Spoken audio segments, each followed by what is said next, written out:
मेरे पास आंखें हैं, भगवान ने 2 आंखें दे रखी है।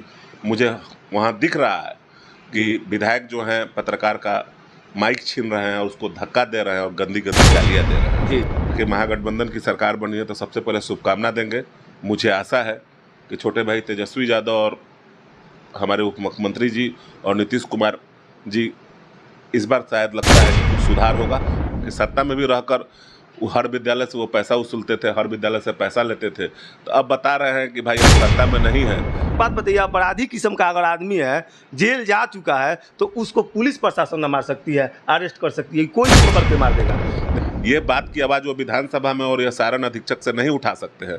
वो उठा सकते हैं सिर्फ तो दलाली की बात उठा सकते हैं, ये किसी की मौत की बात उठाने के वैसे विधायक नहीं है। मुझे लगता है कि वो सत्ता खोए हुए हैं, सत्ता जाने उनको आदत हो गई थी सत्ता में रहकर बड़े बड़े पदाधिकारियों, छोटे छोटे पदाधिकारियों, थाना CDPO BDO CO इन लोगों से पैसा वसूलने की आदत हो गई थी। तो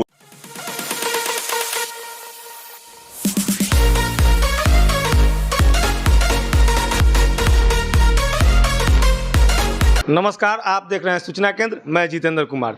और आज एक वीडियो इतना तेज़ी से वायरल हो रहा है, जो कि वीडियो तरैया विधानसभा के माननीय विधायक जनक सिंह के द्वारा एक पत्रकार से अभद्र व्यवहार किया जाता है और उसके माइक को तोड़ा जाता है। साथ ही साथ उसको धमकी भी दिया जाता है कि अगर तुम ज़्यादा इधर उधर करोगे तो SP साहब को बुला करके तुमको जेल के अंदर में डलवा देंगे।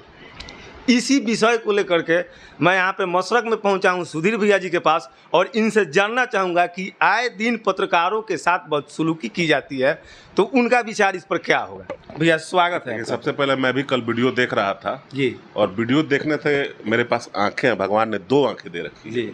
मुझे वहाँ दिख रहा है कि विधायक जो हैं पत्रकार का माइक छीन रहे हैं और उसको धक्का दे रहे हैं और गंदी गंदी गालियाँ दे रहे हैं, बेहुदा सब साफ सुनाई दे रहा है।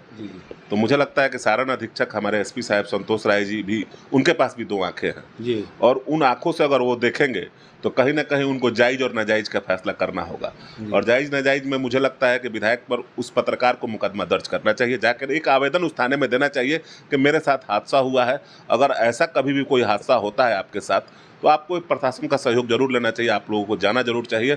और मुझे लगता है कि वो सत्ता खोए हुए हैं, सत्ता जाने उनको आदत हो गई थी सत्ता में रहकर बड़े बड़े पदाधिकारियों, छोटे छोटे पदाधिकारियों, थाना CDPO BDO CO इन लोगों से पैसा वसूलने की आदत हो गई थी। तो मुझे लगता है कि उनको लग रहा है कि इस चीज़ पर रोक लग गया है या सरकार उन पर रोक लगा देगी, तो थोड़ा सा पगला गए हैं, अब पागल की तरह यह सब काम कर रहे हैं। यह शोभा नहीं देता, दुर्भाग्य है कि तरैया के, मैं तो बार बार कहता हूँ कि तरैया का ऐसा विधायक कैसे हुआ।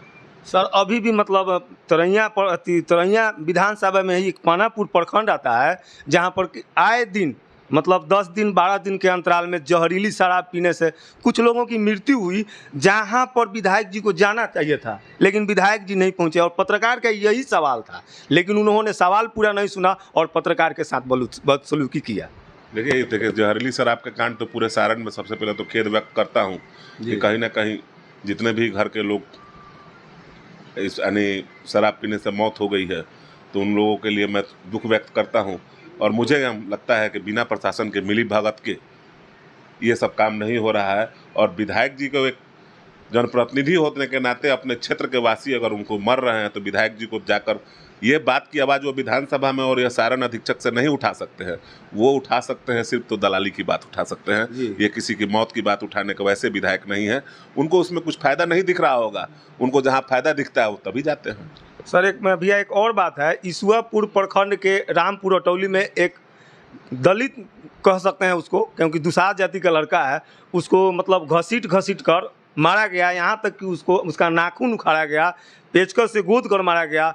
और इसी विषय में अब विधायक जी से मैंने फ़ोन पर बात किया तो विधायक जी ने सबसे पहले कहा कि वो अपराधी किस्म का आदमी था। अच्छा भैया एक बात बताइए, अपराधी किस्म का अगर आदमी है, जेल जा चुका है, तो उसको पुलिस प्रशासन न मार सकती है, अरेस्ट कर सकती है, कोई भी पकड़ के मार देगा। देखिए विधायक जी को लगता है कि वही निर्दोष है, सभी लोग उनके नज़र में अपराधी हैं। मुझे लगता है कि उनसे बड़ा कोई अपराधी नहीं है।